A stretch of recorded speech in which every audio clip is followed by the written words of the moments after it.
You can do the video stuff when it works out, but the rest of the time, it's not going to be all the time, so the rest of the time you got to help everybody else out. I mean, it's a great way to come up. You know, I helped the trainers with anything they needed. You know, I had to go run errands. There's a lot of different duties that had nothing to do with basketball, but you saw the importance of everybody that's within the team. Chad Iske with the Charlotte Hornets. I am from Denver, Colorado, really. I was actually born in a small town in Iowa, Fort Dodge, Iowa, and my family was all Iowans, whatever you want to say.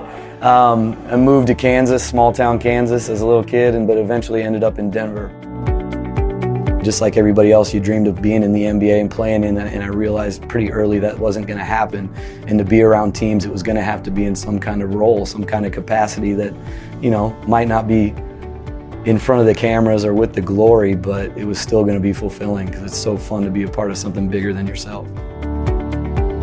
It was really interesting. I was a student at the University of Kansas, didn't have anything to do with the basketball team, but with a friend of mine, we had started our own kind of summer program, but just fell in love with it instantly, like being able to coach kids and just be out there.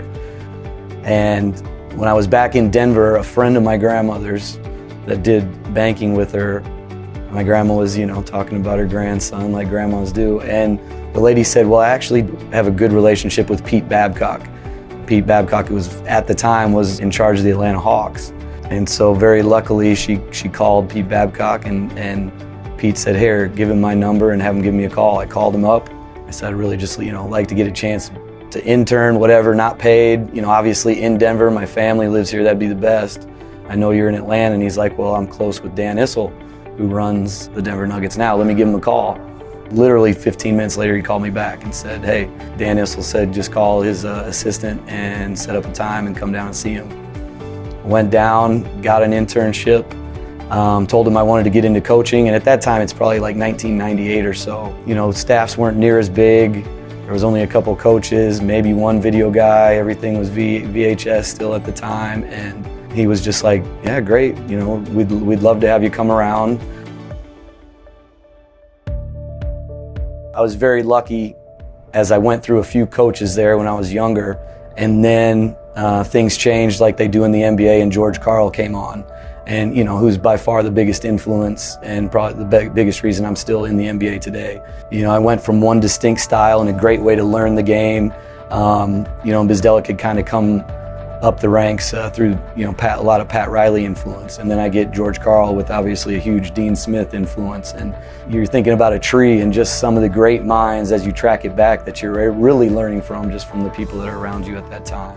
I think at times you do have to just sit there and write down just what you think your philosophy is at this point in time and how you take things from each one of those people. But I think it has to start with you really writing down and trying to figure out what your philosophy is. And then you take it into your new head coach and see what his philosophy is and how you can influence or what input or influence he's looking from you. I have a wife, Lauren. We've been married for about 7 years now, and we have 2 daughters, Everly, who is 4 years old, and Parker, who's 2.5. I'm going in my 21st year in the NBA, so getting in right out of college, you know. You go through those younger stages where you're able to be the guy in the gym, in the office all the time. It's just about you, and you can get everything you want done for you done. And I think it's the adjustment of figuring out how to time manage, in reality, a lot of things better than that you've done before. Because you still got to get all your work done and you still got to be successful in 2 places now instead of 1. But it's definitely not possible without them. You know, it's not as fulfilling without them, and without having them behind me, you know, none of this would be possible.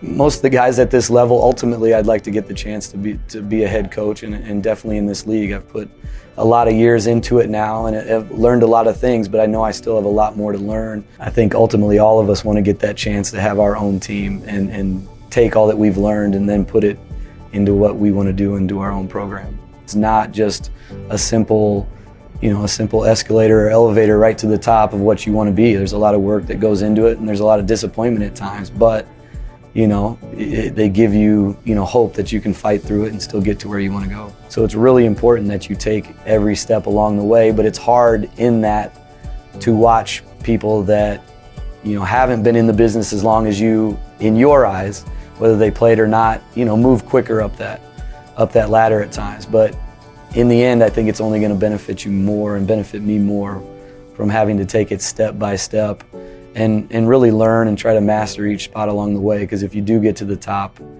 then you're going to know everything that goes into it.